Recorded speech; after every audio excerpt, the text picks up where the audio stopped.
जियो, Airtel और Vodafone idea के recharge दाम जैसे ही बढ़े हैं वैसे ही बीएसएनएल के ऐसे दिन आ गए जिसकी हम और आप कल्पना भी नहीं कर रहे थे। लगातार बीएसएनएल के साथ रिकॉर्ड तोड़ लोग जुड़ रहे हैं और इसका अंदाजा आप इस बात से लगा सकते हैं कि भारत के एक राज्य का अगर डाटा देखें तो एक राज्य में 1,61,083 नए कस्टमर पिछले एक महीने में जुड़े हैं।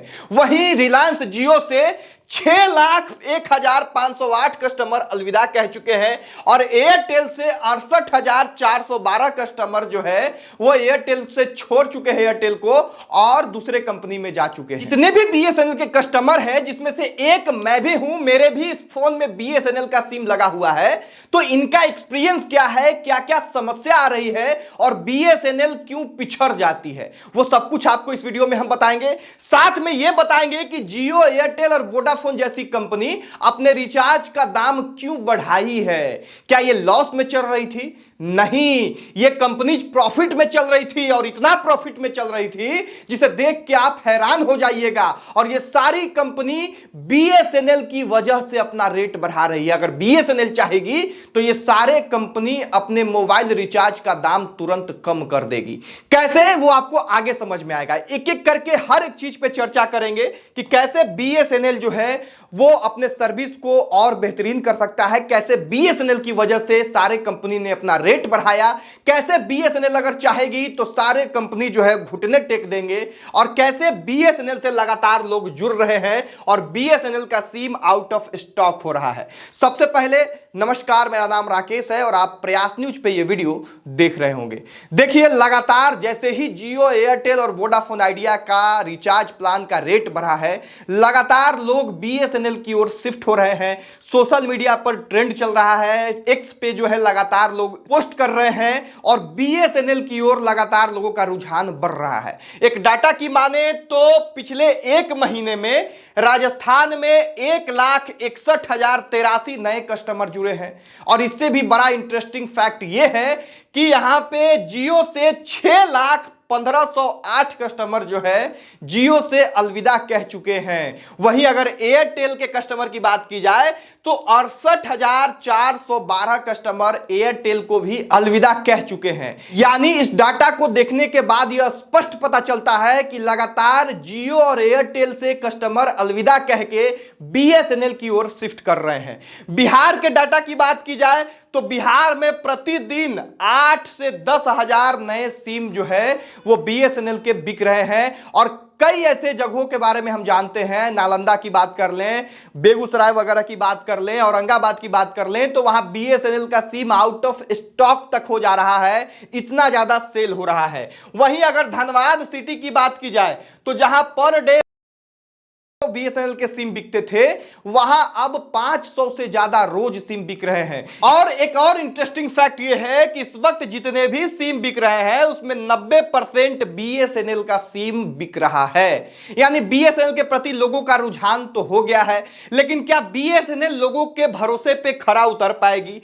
साथ में जब बीएसएनएल भारत सरकार की कंपनी है और करोड़ों करोड़ मुनाफा जियो और एयरटेल कमा रही है, फिर भी जियो और एयरटेल ने अपना रेट क्यों बढ़ाया? इसको बहुत आसानी से समझने के लिए आपको ध्यान दिलवाना चाहेंगे। बीएसएनएल कर्मचारी संघ ने एक पत्र लिखा है भारत सरकार को, मंत्रालय को, दूरसंचार मंत्रालय जो है उनको, और उन्होंने पत्र में जो बातें लिखी है अगर उन बातों को आप समझ जाइएगा तो साफ साफ आपको यह पता चल जाएगा कि इन कंपनी ने कैसे मनमानी करके अपना रेट बढ़ाया है। और अगर बीएसएनएल चाहे तो ये कंपनी जो है वो घुटने पे आ जाएगी और तुरंत रेट कम कर देगी।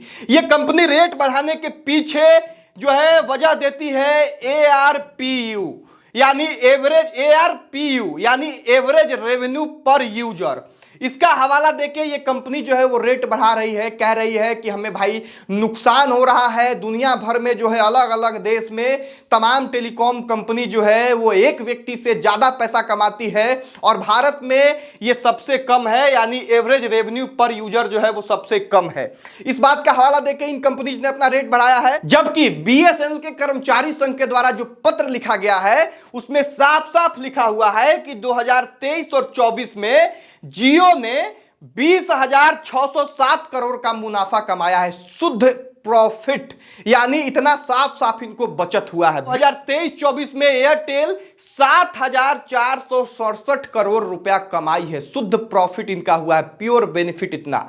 इसके बाद भी ये कंपनी अपना रिचार्ज का रेट बढ़ा रही है। क्यों? तो क्योंकि बीएसएनएल इनको अच्छे से कंपटीशन नहीं दे पा रही है। जिस वक्त ये लोग 5G चिल्ला रहे हैं, जिस समय इन लोगों का एडवर्टाइजमेंट सिर्फ 5G पे फोकस है, नेटवर्क पे फोकस है, वहीं बीएसएनएल अभी ठीक से 4G तक नहीं लागू कर पाई है। बीएसएनएल जो अगर अभी चाहे तो सारी की सारी कंपनी बीएसएनएल के सामने घुटना टेक दे, क्योंकि बीएसएनएल को सारे सर्विस जल्दी मिल जाएंगे, वो सारी सुविधा जल्दी मिल जाएगी जो दूसरे कंपनी को काफी मशक्कत करने के बाद मिलती है। क्योंकि बीएसएनएल सरकार की कंपनी है, सारी चीजें बीएसएनएल के लिए आसान होती है, लेकिन फिर भी बीएसएनएल पता नहीं क्यों पीछे रह जाती है। इस बीच में जितने भी भ्रष्ट लोग हैं जो बीएसएनएल और सरकार के बीच में पैसा तो लेते हैं लेकिन बीएसएनएल को अच्छे तरीके से चला नहीं पाते हैं, उन लोगों को तुरंत चिन्हित करके और हटा देना चाहिए। और अभी सबसे अच्छा मौका है, जब सारी कंपनी अपने रिचार्ज का रेट बढ़ाई है, ऐसे में लगातार सभी लोगों का रुझान बीएसएनएल के तरफ है, तो यह सबसे बेहतरीन मौका है बीएसएनएल को फिर से मार्केट में वापस आने का। लगातार सारे सर्विस को दुरुस्त करके 4G और 5G सर्विस को प्रोवाइड करवा के, और बीएसएनएल अगर चाहे तो बहुत अच्छे तरीके से कमबैक कर सकती है। हालांकि बीएसएनएल इस क्षेत्र में कुछ काम भी कर रही है। पिछले 2-3 सप्ताह का एक न्यूज की माने तो बिहार में 113 नए बीटीएस 4G बीटीएस 113 जो है वो बैठ चुके हैं, बैठाया गया है बीएसएनएल के तरफ से, और 400 और बीटीएस जो है बीटीएस 4G का जो है वो बैठाने का प्लान है। यानी 400 बीटीएस जब और 4G का सेटअप हो जाएगा तो बिहार में पूरी तरह से 4G सर्विस जो है वो लागू हो जाएगी और बीएसएनएल का सर्विस और बेहतरीन हो जाएगा।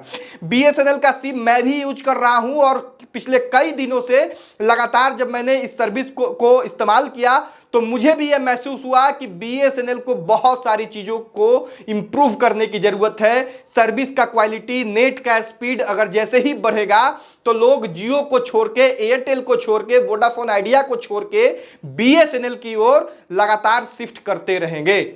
आपको क्या कुछ लगता है कमेंट बॉक्स में लिखिएगा। इस वीडियो को यहीं समाप्त करेंगे। यहां तक वीडियो देखने के लिए बहुत धन्यवाद। जय हिंद।